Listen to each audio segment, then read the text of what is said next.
All right, today on the call we have Anita Gerber, and her online preschool is called learningturtle.com. And she, when she had her online school, she had 46 students in about 4 classes. So we're excited to get to know more about Anita and her school. So welcome to the call, Anita. Thank you. So first of all, tell us how you heard about doing an online preschool. Well, or why you even started an online preschool. How about that? So I was running my preschool and in person, and and the pandemic hit and the governor shut the state down. So that is why I started online.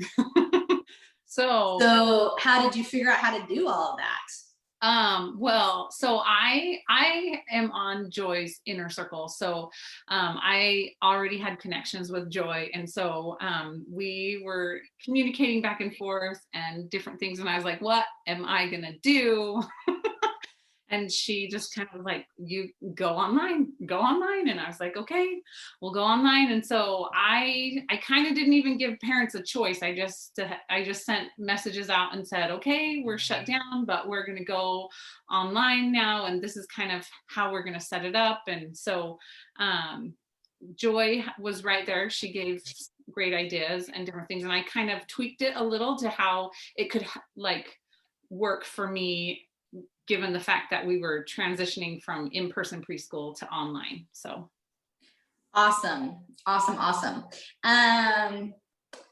So before you started your preschool, so the reason before you went online, everything was just going great. How long had you had your in-person preschool that you had been doing? So I opened my preschool back in 2014. So I've been going like 6-7 years. I can't remember I can't remember the exact number, because always like you taught this year, but then it's like the second year, but it's only been 1 year. You know what I'm saying? Yeah, that whole school year calendar thing. Yeah, kind of throws it off. Yeah. Awesome. So you've been doing your in-person preschool for years and years, and I believe you started with Joy's Preschool in a Box and all of that when you started. So that's the reason why I tell everybody I was as successful as I was is because of Preschool in a Box. And I set up my business for the in-person preschool using Preschool in a Box, and then went from there. So Awesome. Okay. So what about Preschool in a Box was really helpful to you? Do you remember what your favorite things were in there? Yeah, hands down, getting the website set up and figured out, because Joy's videos were step-by-step on what to do and how to do them. And then to make sure that your website would rank as people searched for, you know, in your community. And so I know it's different with online, but in mine, because I'm a local one, it was really awesome that you type in preschools near me and mine's like #1 because of Joy. So awesome. So all that help with website building and getting set up was really helpful to you and got you ranked high enough that people could find you and all of those things. Yeah. Awesome. So usually here we'll ask you about like why you even started or why, but maybe we can still go back to why did you start your preschool initially? Why did you choose to, well, tell us your background before you started your preschool. What were you doing? What was your life before? So I taught elementary school for 6 years, and then I quit when my oldest was born. I finished out the year he was born, and I realized that I didn't want to teach and be away. And so I wanted to be at home with him. But I mean, life was tight. And so I always did those odd jobs to try and make a little bit of money here and there. And so, but then I went to, because I always tried to keep my license current, my teaching license current, and I went to an early childhood class, a university class, and the thought just came, you should start a preschool. And so I couldn't stop thinking about it. So I searched, how do you start a preschool? And Joy, because she's smart, she knows how to get people when they search certain keywords, right? Right.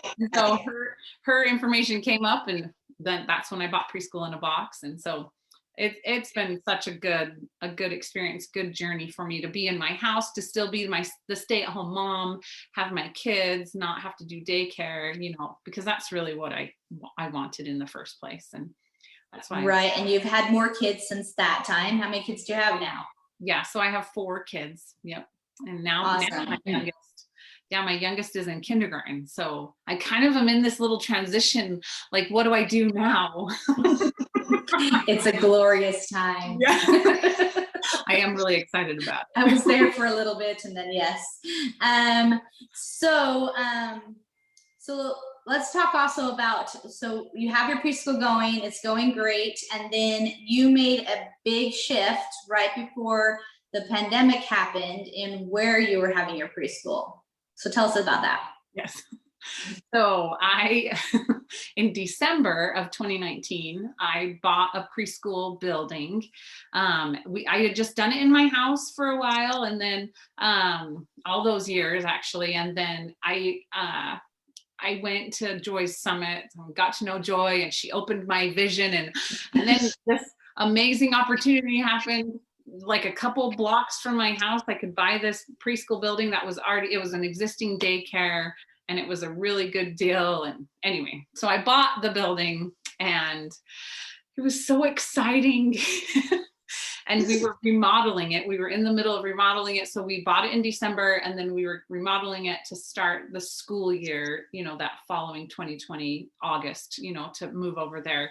And then everything shut down in March of that same year. So that felt awful. So you're in the middle of a remodel, everything's looking great, and then all of a sudden, I think you also added another class, is that right? Yeah. Right. Yeah. In January. Mm-hmm. And hired a teacher, which you had never done, right? Yeah. So you have all of these things, now you have to pay someone, and now you have a mortgage on a building, and all of a sudden everything shuts down.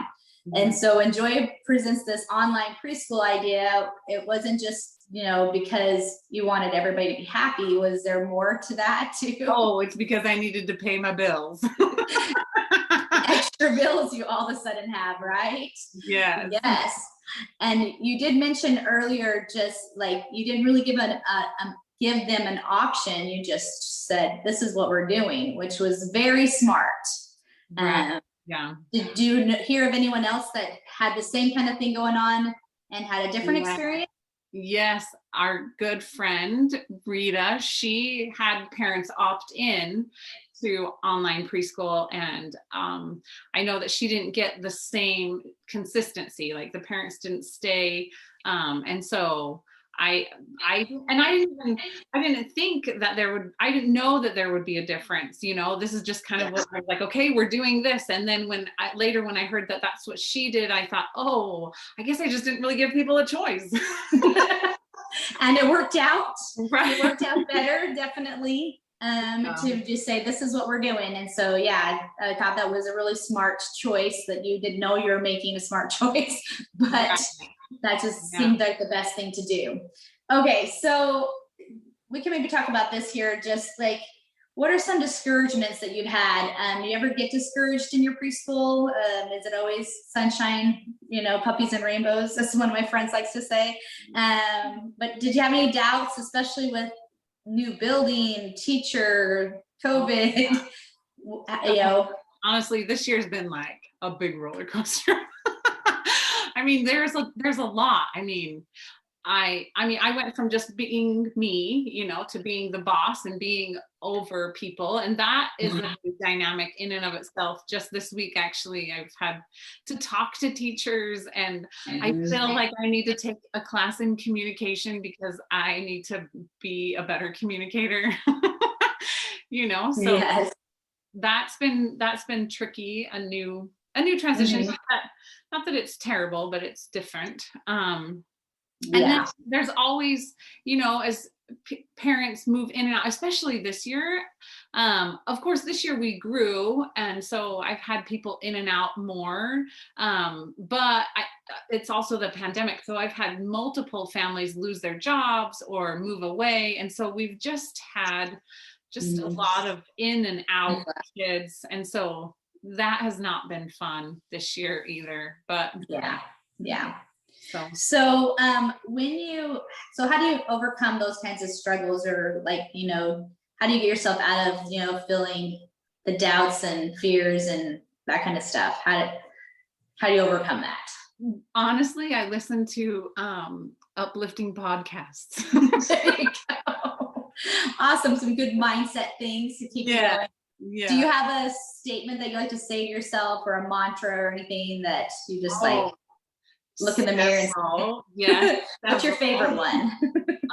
Well, I always say, you got this, you got this, you got this, because and honestly, like it's like transitioning from in person to online. That was a transition in and of itself, because I'm used to teaching, but when you're in online, the parents are right there, so that they're watching you, Yeah.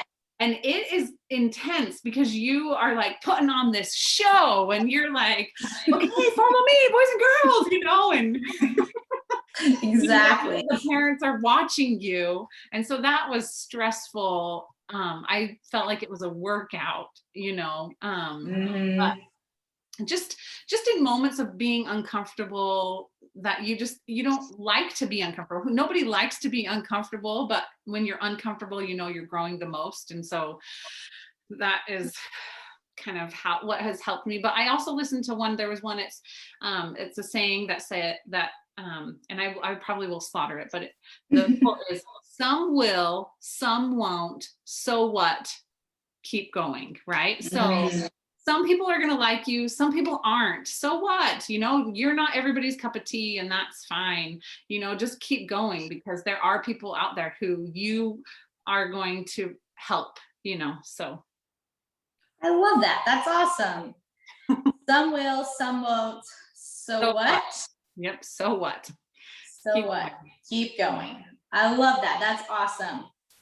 And it's so true, because you aren't ever going to please everybody. Right. And that some of the hardest things about preschool is pleasing parents and dealing with unhappy parents or different things like that. And it's definitely when life is so much change and turmoil, it's, there's going to be struggles, but there's nothing you can do about it. So I love that. That's awesome. Okay. So let's talk about some of the technical things. So you're doing in person, and you've got that, and you've been doing that forever. What was like, first of all, we'll talk about maybe teaching in a second, but how was the tech side of dealing with technology?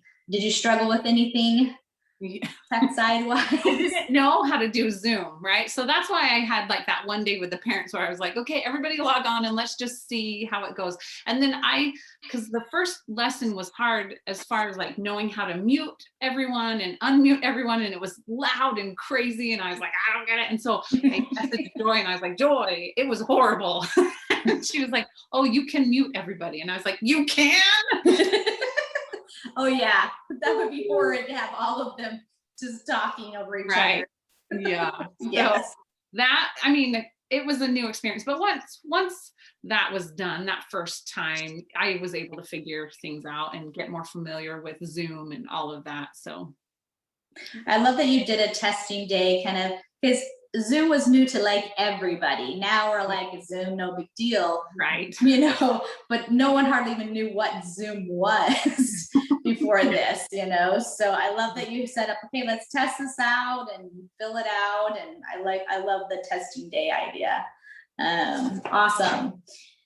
And then I guess the way you overcame that, it sounds like you reached out to Joy and and just started doing it.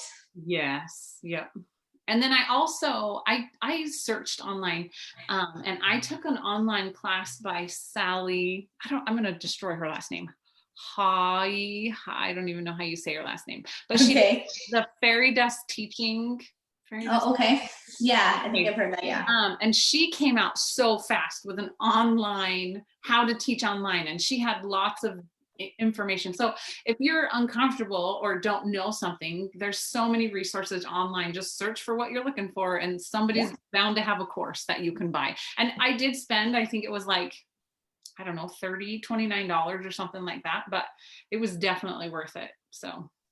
Awesome. Great tip. Definitely go and find those. And then there's people inside of All Stars now, lots of people Right. who are doing it, and many that have shared their teaching videos, so you can kind of see how other people are doing it. Because there's a lot of different ways, just like there's many different ways to do preschool. There's lots of different ways, and you'll find that person that's doing it the way that you feel comfortable doing it, right? Right, for sure. Awesome. Okay, so advertising and things like that. So you just kind of told everybody this is what we're doing, but how did you like make sure they understood what this was all about? How did you kind of communicate? Because advertising is a lot about communicating what you're offering, what you're doing. So with you had a built-in online classes. How did you, So I did videos. I would record videos of myself with instructions for parents. And then, because some people like to watch videos, some people don't, some people like to read. And so I would, I typed up the most important things, for the parents, but then I'd also pair it with a video and I'd send that. Awesome. So you kind of use written instructions so people could go back to, and then you're right. Lots of people like to just watch. Yeah. It kind of goes to the fact that there's a good chunk of people that are dyslexic but don't know it, or we're just busy or whatever. But most people, we're used to this multi-sensory way of learning. Right. And no matter what your learning style is, we're used to being able to watch to learn. And so that's an awesome idea to do a video and write out your instructions. So any other part of that you think helped you keep communication and help parents know what was going on besides that? Well, we already had our, our own texting threads and different things for the preschool classes, so I still communicated back and forth using what we already had in place. So. And everybody seemed to do all right. Did you have very many struggles with parents? Oh yeah. So there were some that were really strong, but by the end, because we just finished out the year, so we did March, April, and May online. And by the end, we had people drop out, but I mean, I think not drop out necessarily, but they just didn't, they paid, but they didn't come. Didn't sign on and stuff. Yeah. And so I would record the classes and then I would send the links to those classes if they couldn't make it at that time, but so. Awesome. So talk about teaching. What was different from in-person teaching to now switching? What was your biggest struggle that you had going to online teaching?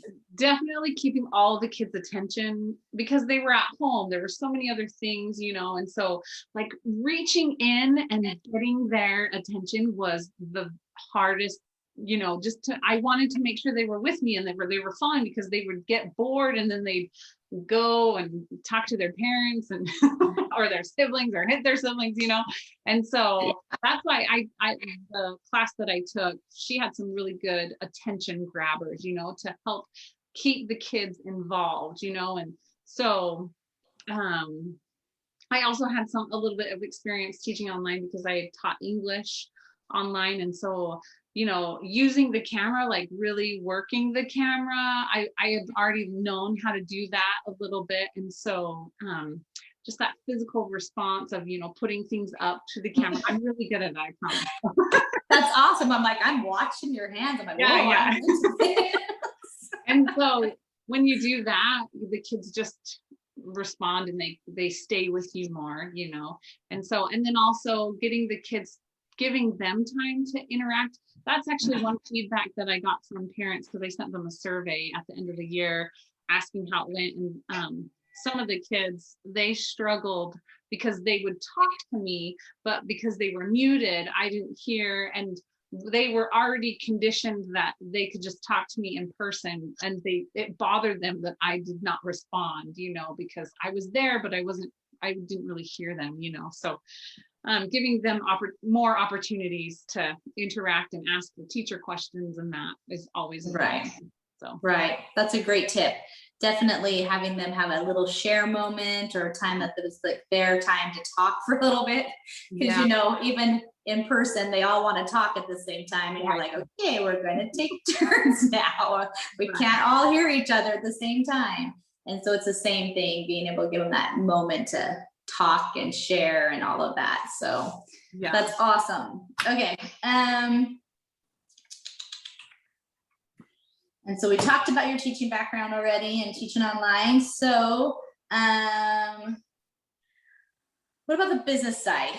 So you've already had a business set up, so you didn't have to set up a business, but was there any differences that you had to do? I mean, you probably aren't, tuition, did you have to change your tuition or anything? Or so the only thing I lowered my tuition, and I already have things set up through Venmo and business Venmo, you know, so I don't have PayPal where they like automatically withdraw, which there are benefits to that, you know, just especially if we weren't in person, where people are here, you know, they are local, and it's easier for me to get those payments without any problems, you know. But the PayPal definitely is one that is nice to have automatically just taken out. So if you're especially if you're teaching, you know, people all over. So.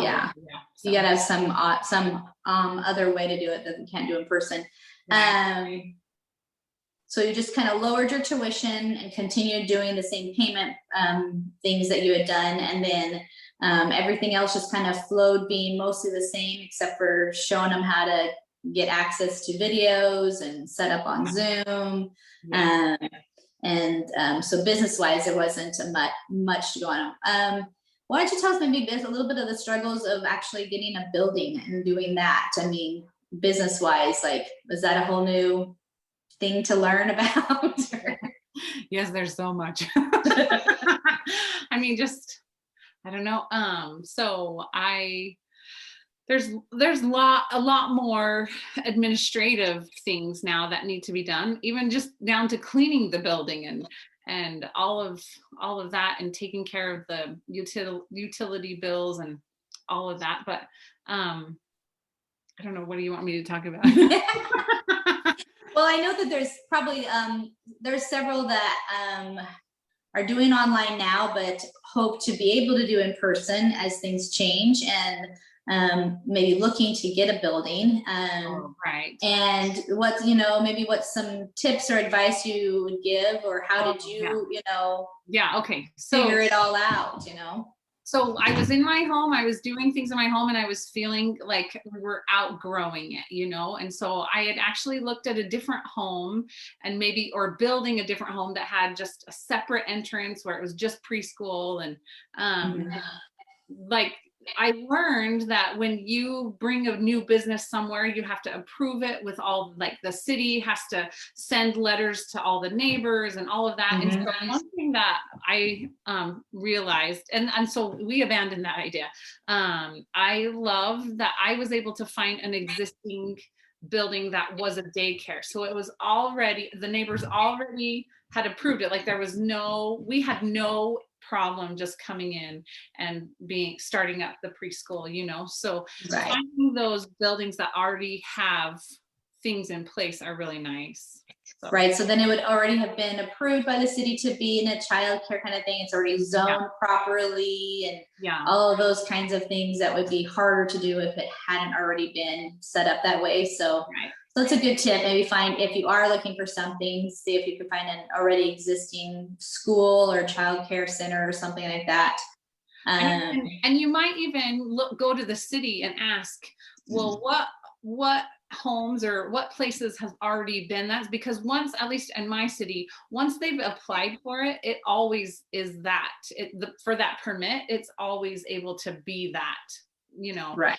And so the preschool where the daycare, it used to be a daycare, they hadn't run that daycare. It was just empty for like 7 years. So it was really, really nice. We just bought it, and then it was like, we're going to do a preschool, and they were like, okay, just fine. Yeah, perfect. You have to pay the fee and we're done. But you didn't have to do all the rezoning and do all the permissions and things like that. So great tip. So if you're looking to some transition into doing your own. You can do it at your house, which you did for many, many years with just extra. I think you used your basement. Is that right? Yep, it was right in Yep. the Yep, and that worked great for a while, but eventually you do have to kind of, if you start growing, which you're going to, if you're doing it right, you'll grow, and then and that opportunity. What, maybe tell me, since you've had it at home and you've had it now in a different building than your home, what's the benefits and pros and cons of having your preschool in your home versus not in your home? I the thing I miss most is being able to run upstairs and get something that's at my house. Right. So I have a water table and I accidentally let it overflow. And I usually have towels at my house, so I can hurry and sop it all up. Oh, I had nothing. I had paper towels. And so there's just different things that you're like, oh, this isn't my house anymore. But I have to bring those things here. Yes. Yeah. But I love being in the building. I love it so much. I love having things be separate now, and I love being able to hire teachers, because I hired the teacher here at my house and it was a little awkward because it was my house, but at the preschool building, it's just that's what it is, and it's specifically set up for that. And it's just, and my heart and soul is in it now, because I've redecorated and bought things, and it's just so homey, and I love it. That is awesome. Awesome. Well, I'm glad you were able to make it still happen despite a pandemic. It didn't stop you. And then you were you did your online preschool for about 3 months, and then you were able to go back to in-person summer camps, right? Right. So I had a little bit of interest, like a couple, and when I mean a little, like 2 or 3 people that said they were still interested in online preschool, but because there was such a big transition coming, I just was like, I can't do it all, and so I stopped doing online. But I still have the policies in place that because with the pandemic, we just didn't know if things would be shut down again. And so we started the school year in person, but if everything shut down, then it was already in my policies, like, this is what we'll do. We'll go to online preschool. And so right. We haven't had to shut down. So. Right. Well, and then that's a really great point. I know that was something that Joy kind of talked with all the local preschool owners at the time, that when you're starting up again, you never know. So make sure that these policies are in place. And I think it just kind of helped us all have like a better vision of when something happens, what to do, right, and not be caught off guard like we were in this beginning of 2020. We're like, how else are we going to do this? Right. Yeah. That's how this amazing online opportunity was created. And Joy was able to like rally around and say, okay, how do we do this? And get us and create this whole new avenue for so many people that have been able to start in the middle of a pandemic to do their schools. So it's pretty awesome. Okay. So let's look back really quick and talk about how has your life changed in the last 7 years, from before you had a preschool till all the things that you have accomplished and done in the last 7 years with now your own building and all these different things. How has your life, how's your life changed? Oh, it's been such a blessing having the preschool, being in control of money that comes in. Like I make a goal and then it always seems to be met, like I want to do 2 classes this year. Okay, 2 classes seem to be filled, I want to do 3 classes this year. Okay, 3 classes will be filled. I don't know, like I make a goal and then we work really hard. And then when I opened up that, the one class, the brand new class in January, I was like, oh my gosh, I don't think I'm going to be able to find 12 people. There's no way. In January. Right. But sure enough, I mean, it took like a little over a month. It took that much time to market. And of course, like, you have to do your part too. And so I would go back to Joy and I'd be like, it's not filling. And she'd be like, send out more flyers. And so, it was December, right? yeah. It was Christmas time, Yeah. and you still filled it, even though it was Right. December. You were working on that. So, yes. I was stressed in December. I didn't get anybody. I was like, no, it's not going to work. And then all of a sudden she's like, well, send more out in January. Okay. Right. I did it again. Anyway. Yeah. But awesome. I think it has made me a better person, just because I realized that if I'm willing to work hard and not give up, and I don't mean that it's not easy, like, sometimes you have to pivot. If things don't go, then the way you want it, then you have to reevaluate and look at different things. But I look back to who I was then, and I just can't believe how much I've grown as a person too, right. And so that's been a wonderful blessing. But even just the financial blessing of being able to stay at home with my kids but still bring in money has been such a wonderful thing. So it's good. And the projections are, because I am an elementary teacher, I always thought when my youngest is in first grade, I'll go back full time, and that's next year, right? And I'm projected, if we fill up and my max capacity of my preschool, if we do all of that, then I will be making more working less than, and I shouldn't say not working less, because it's working different, but I like that, working different. But yeah. I still have the freedom to take my kids to school, to be home when my kids come home from school, so like, it's a blessing to be able to bring in money and have something at home that I can do, Right. With the flexibility to be there for the things that happen, because as they get older, after school stuff is all kinds of fun busyness, and having the money to be able to not have to, because working full time, even for the schools, it's a lot of extra after hours and before, all of that kind of stuff. And so, that's awesome. I'm so glad that everything has worked out and that you're building happened for you, because it's a whole different world and not having it in your house. So it's pretty awesome. So you're talking about the future. What do you see happening for you in the next year or two? What's your 1 to 2 year goals with your school?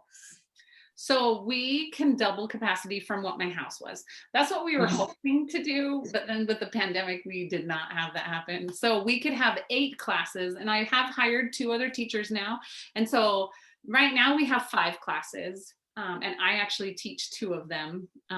But in the future, I hope that we have 8 classes, and maybe I won't be teaching them, I'll just be the director. I do love teaching though, so it's kind of hard for me to give that up. However, this year has, in certain circumstances where I need to be the director and I'm like, I can't do this, I'm teaching right now. Things come up where you have to, like, in the middle of the day, that you're like, can't put 2 hats on at the same time. Yeah. Right. So that is where eventually I'll be the director and I'll have teachers. And so I'll share one little thing. The fun part about being the director, not the teachers, is that you can go in and do a little something with the kids, and then you walk away, and it's like being a grandma. That's how you're like, oh, this is pretty cool. We'll go in and do a little story time, or do a little something, or do a little science experiment with the classes or whatever. And then we walk away, and we don't have to worry about any of the discipline issues or making sure they are progressing academically or anything. We don't have all that pressure. We just have to do the fun thing, like grandmas, and walk away. Honestly, I would love. So you get to still be part of it, and you're running all the big events and all that stuff, so everybody still knows who you are. Yeah. Especially with your personality of being big and fun and exciting, you won't disappear even if you're not teaching. But it is different, but it can still be fun. So what about in 5 years? Bigger goal than just not being the director. Any other goals down 5 years down the road? I just like, that's pretty big. The world. I want to be rich and travel the world. That's what There you go. You want to be rich enough to travel the world. There you go. But there is something to be said. I do have to say that I do love to travel. So when I just had it at my house and it was only me, I felt like I was married to the preschool. Like if I needed to not teach, I just had to cancel the class, right? But now that is something different where I have teachers at this preschool house, you know, and if I want to take a week off and go to Disneyland, I have these awesome built-in substitute teachers, you know, so like we can all cover each other and love for each other, and it is amazing. It feels so much better. Honestly, I feel a lot more free now than Yes. before. So yeah, absolutely. And being able to go on those kids field trips at the end of school years, and being able to everybody help each other. That was one thing I always told my teachers, that, you know, you're mom first, and I want you to be able to still feel like you can do those mom things. And so we'd cover for each other. So we'd get the calendar out. Okay, who's got field trips when, and how can we make it so everybody can still be mom and get to be there for their kids. So that's awesome. Awesome.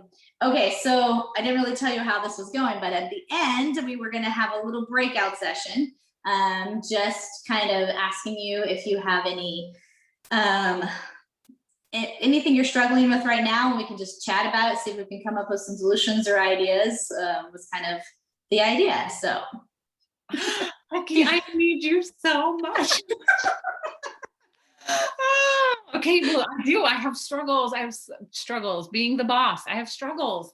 Okay, so I have this teacher, and it's hard when I'm friends with these teachers, right, that I've hired, and okay. So, but how do you, like, when they do things that you need to have them not do or have them do differently, like, and for example. Give me an example. Yeah, give me an example. I have a teacher who is amazing, and I don't want it to sound like I'm micromanaging, but I can tell she puts in a ton of work, a ton of extra time, you know, and she brings in these very elaborate dramatic play things, and she sets them up for one day and then she takes them down.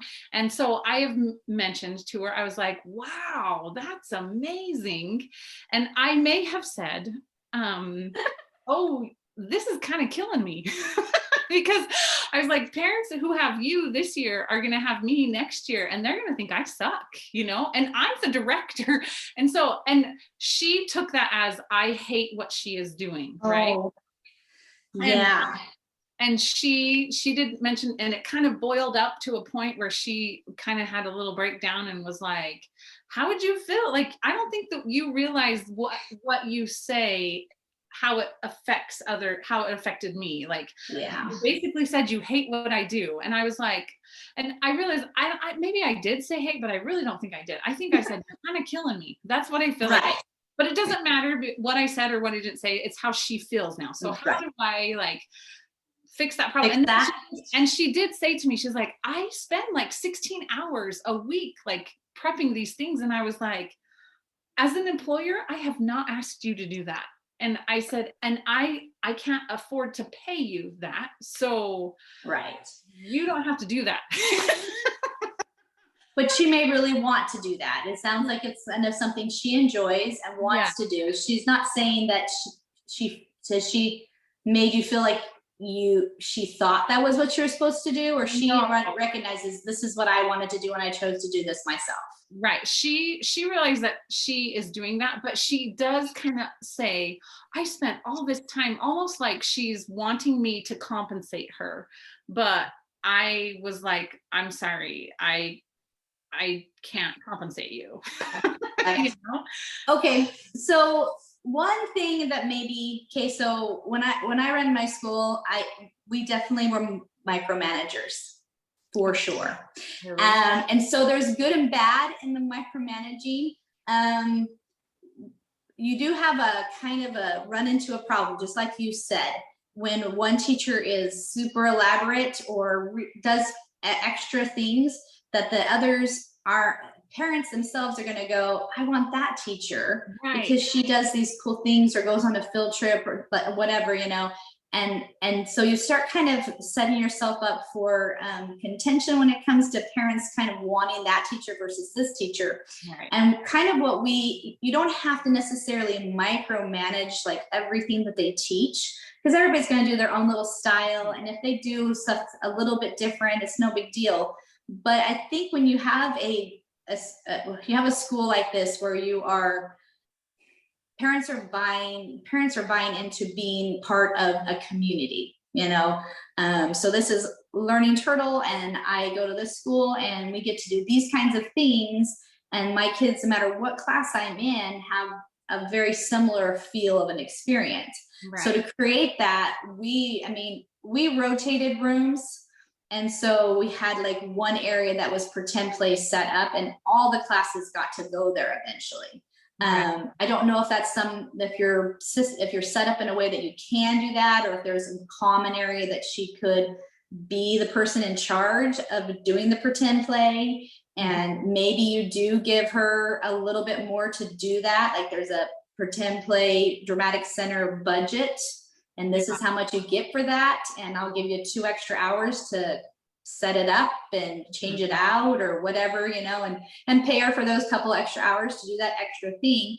But it'd be something that all the kids in the school get to rotate to at some point. Right. I don't know if that's an option with their space at all. And even if we stayed, I don't know.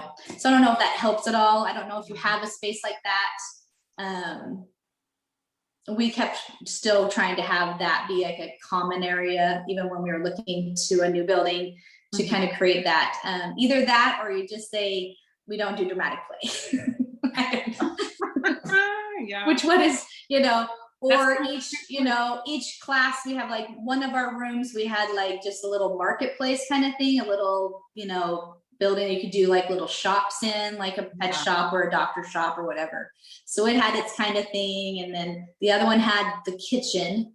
And so it got to have, it was the little house, or like your house center. And so that was in a different room. And then we had art and extra art easels and stuff in the other room. But then there was also a problem when you have it like that, because then no one has like their own space, and people start messing with each other's stuff, and teachers like their things to be in a certain place when they come into that.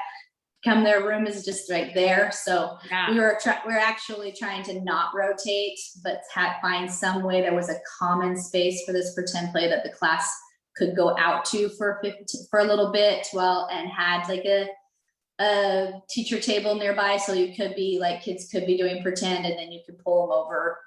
We were actually thinking about just sharing an art room, and that be kind of art and pretend play together, because you also don't want to necessarily have to have buckets of paint in every room, and because that's or places to dry people's stuff in every room is annoying too, so if there's, I don't know, if I know you have a building with several levels, but that might be something to think about, is kind of maybe and then the teachers had like their homeroom. This was my idea before I didn't get to do it. But teachers have their homeroom. So that was that's where they did most of all their teaching time. And so their stuff was all in there, and they had their classroom they could set up and stuff like that. But then there was this other space for like art and kind of big messy things, art and pretend play, and all of that was in another space that they would just get to go to, and everybody would rotate into that room. So at different times of the day, someone might start in there and others would end up in there, but they still had their own space. But I would definitely make sure you have like clear expectations of what, do they have like a budget for their teaching, for their classes? Like, this is how much you get to spend, and do you pay them for prep of any kind, or? Yeah. So I give them a budget, and that's another thing she had mentioned. She's like, well, it just doesn't feel like enough. And I was like, okay, it's because you do these elaborate things. So I think, I don't know. So but yeah, I give them a budget, and then so that's another thing I'm trying to reevaluate, because this year has been a little tight just because we haven't had as many enrolled as we were hoping. But next year I keep thinking maybe I should, but they teach for 2.5 hours, but they get paid for 3 hours per class. Right. So they do have a little bit of 15 minutes here, 15 minutes there. But at the same time, like I think they view it as, well, I'm at the school 15 minutes before and 15 minutes after. So you don't really give me any prep time, so. Yeah, and technically that is kind of like they need to be there just to set up and clean up, but not necessarily a prep time. So, and then do you guys have like staff meetings or planning meetings or any kind of, so we have, they get paid for that? Yeah, they get paid for that. And then we do a newsletter and they get paid for that. And that was another thing she had mentioned, that she's like, well, you pay me for an hour, but it takes me like almost an hour just to upload the pictures. And I was like, I'm sorry. And so I don't put so many pictures in, And then she did say, she's like, it's hard because I do this really good newsletter and then I do see someone else's newsletter and it's not the same. And I was like, I know, I do see the difference. I mean, yeah. I don't know. So that's another thing, like, I don't know. It depends on how much there's give and take. Let's say everyone's newsletters are going to be a little bit different, but maybe it's done with a certain program or something, like you log in and you do this, use the same kind of format and you can put your stuff in, we use smore.com. Okay. Yeah. So I use Smore too. It is the same, but she will type up, walk. Yeah. Whereas even me, like I never even told her she had to do this, but mine will be like maybe here, another person's will maybe here, but then hers will be like here. You know what I'm saying? So I mean, choosing to do that. So I don't know. Right. Well, you might want to just, let her know that I've thought about what you have been, your concerns, and I do value what you've done. And it's amazing. And this is my first time having teachers and knowing how to kind of, you can also say, I have been running this show on my own forever. And I know that I've spent a ton of time on things that no one paid me for. Right. Yeah. And so there has to kind of be a balance. I do think maybe it would be good if you could figure out in your budget and stuff a way to give them paid prep time. And the hard thing with that is like, just having them try to do it at the school, so it can be part of like, we clock in this, but before meetings or whenever. I don't know, your schedule might be pretty tight where this is stuff that has to be done after hours, because you don't have, because we did crazy things and we put all of our classes in the morning and had no afternoon classes. So we had 36 kids every morning, every day. And so we still had 70 something kids, but we only met from 9 to 1. So we did some 4-hour classes and did some strange things, but. Did you pay your teachers prep time? I did. I gave them, we had it built in. So, and I had some that would like push it, and be there all day cleaning a vent or something ridiculous. I'm like, why are you over there cleaning a vent instead of doing what you need to be doing, Right. And others that were super efficient or wanted to just do it at home because they, that's what worked for them. And so I just like added I think it was like 2 hours a week or something like that. And depending on, I think it depended on how many classes they were teaching. So it was attached to that. So if they taught one class, I don't know, I think it may have been, I don't know. You got to look at it realistically, and then you also have to look at your numbers. Like, what can I afford to pay them? And then how much am I asking them to do? So are they planning all of their lessons? Are they coming up with everything? Or are you pretty much like, see, I picked a reading program, and that's the curriculum that they use. And they didn't have to really do anything but show up, open it up, and do it. Yeah. We used a math curriculum that was that way too. That was just open and go kind of things that I bought and provided and trained them already on. Science, we were, had a little bit, everybody kind of tweaked what they were doing with their science. And, so a lot was already done for them, but not necessarily. For years, we wrote the curriculum and said, teach this. Oh, right. Killed ourselves with that. Yeah. And then I discovered, handwriting without tears and, learning dynamics, reading the 4 weeks to read. 4 weeks to read. And so I found these really good resources that meant that didn't have to recreate them, and then it was easy for them just to kind of there wasn't a lot of prep to them. So that might be another thing, is if you find resources and said, this is what our whole school is doing, then it's easier for you to tell parents this is what the whole school is doing. Your teacher will keep you up with what letter they're on and what they're doing, but everybody does handwriting without tears, and everybody's going to do, 4 weeks to read as their reading program, and and it's everybody's going to do this kind of thing. And there's some great STEM science classes that are out there that you can like. Preschool STEM is an awesome preschool STEM website, and then Preschool you can just STEM, writing this down. Preschool STEM, or I think, it's called Preschool STEM. Yeah. Anyways, and then they have a whole printed out lessons with exactly what to do and the project and stuff. And it fits every kind of theme. She's got them all themed, and books and everything. And they're super easy to do and really engaging. And that was my plan, was to just buy a membership to that, because you pay it's like $17, $20 a month. Then you can just go in and download all the units that you want, and then stop paying, whenever you've got what you need or whatever. But she adds new stuff and things, and that way you can just say, this is what we're doing for science. You can pick out, or we can all together decide, okay, we're going to do, butterflies in spring, or, kind of just, pick some areas and say, everybody, we're doing butterflies. And so, or you can pick anything from this for your science classes, and they're pretty simple little projects, and teachers shows everything they need to do. And so they're not going out to find all these things and recreating and spending so much time.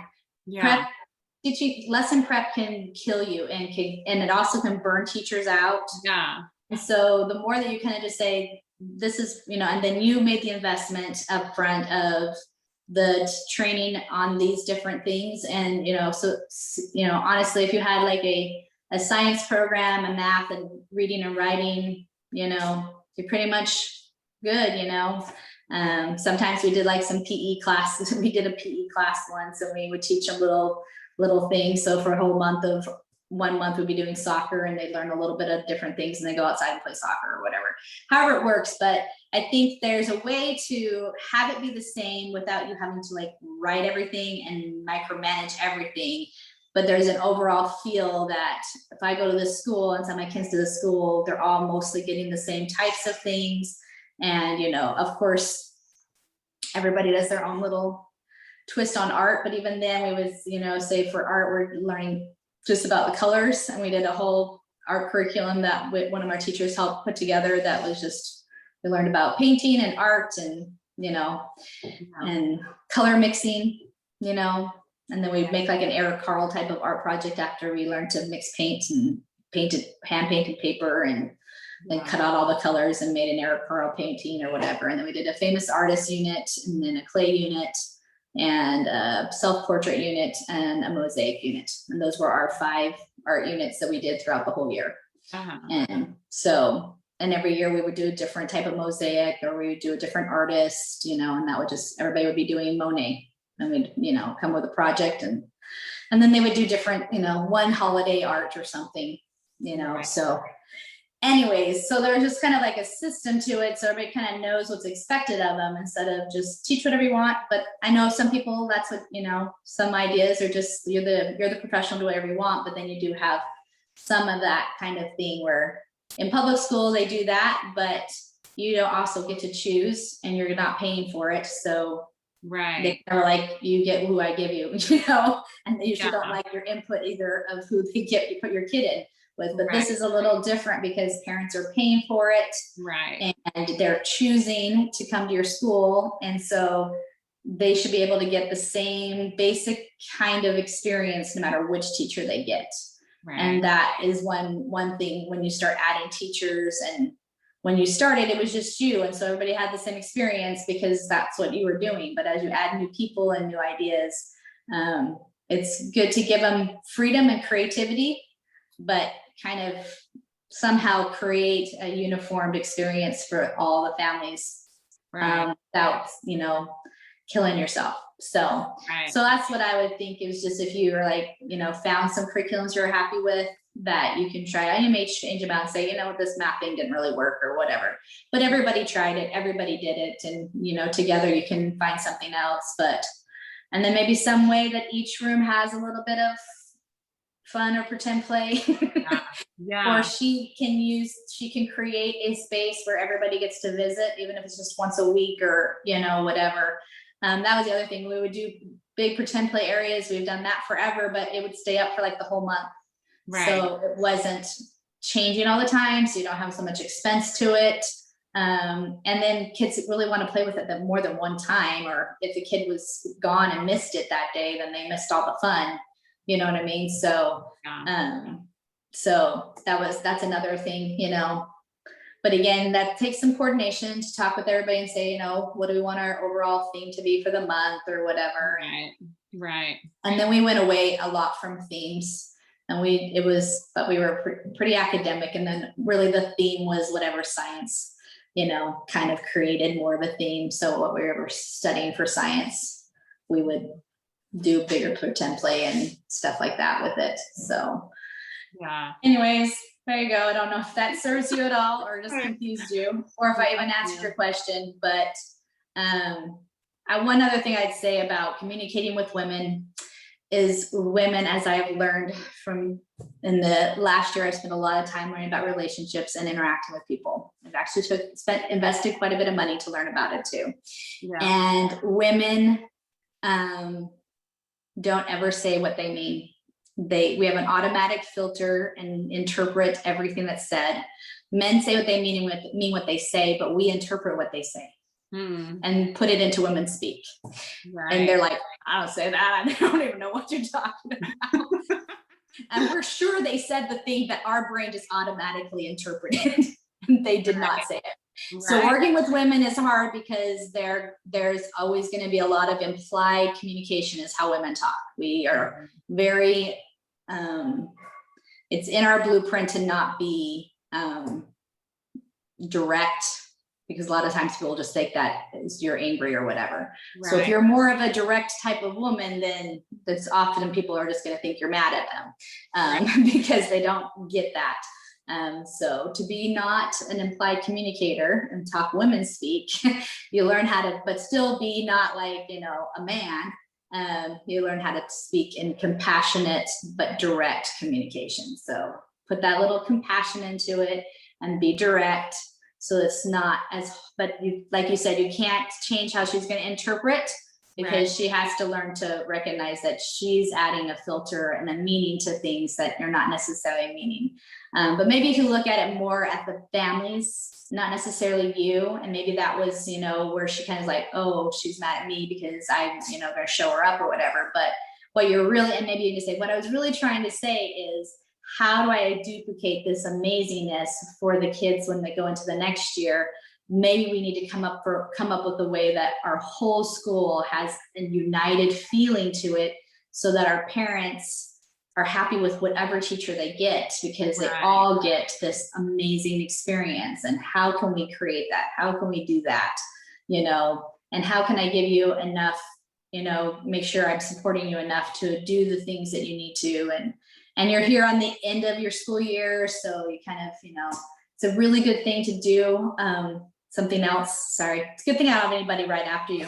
Okay, keep talking. Something that Jamie and I really noticed is that we really kept ourselves as peers, and kind of almost had an attitude of, please stay with me, begging them to stay on kind of thing, versus them earning the right to stay. Right.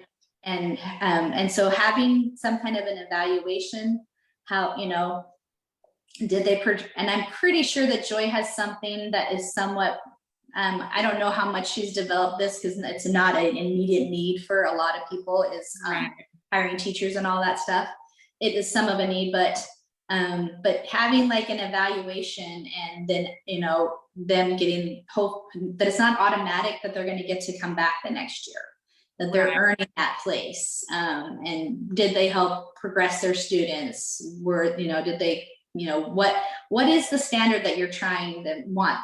Do they clearly know that I need to produce a newsletter every month? I need to take pictures. I need to, do assessments. And are those assessments, I'm being scored on how did everybody progress a step whatever that was. Everybody go up a little bit, those kinds of things, and then, I would look at giving more than, we pretty much gave them an extra hour every day. So that 30 minutes before and a 30 minutes after every class that they were paid for. And then we also gave them at least an hour, I think, a week, plus whatever meeting. So we had a monthly staff meeting is what we ended up doing. I think the teachers, I ended up with front office people by the end and stuff too. So they had their separate meeting, but then we'd have an all of us meeting, a teacher planning meeting, and then a whole staff meeting, and then just the front office people meeting or something like that, or continuation where some people left and the others stayed anyways.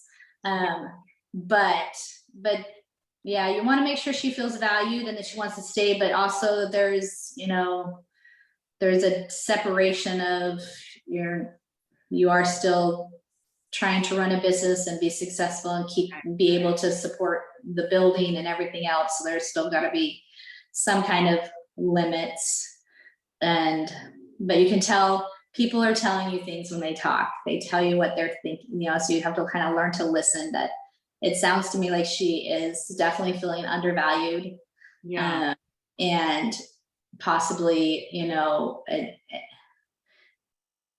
wants recognition for what she's done and compensation, and so it'd be just trying to figure out if you can work with her and trying to say, really just want everybody to have a great experience, and not everyone just want to be, not necessarily just want to be in your class, but what if you were the other teachers? What if you were a teacher that had no creativity or wasn't really great at that, but was a great teacher? Now everybody wants the other teacher, and how is that going to make the other teachers feel? And parents are paying for this. It's not free.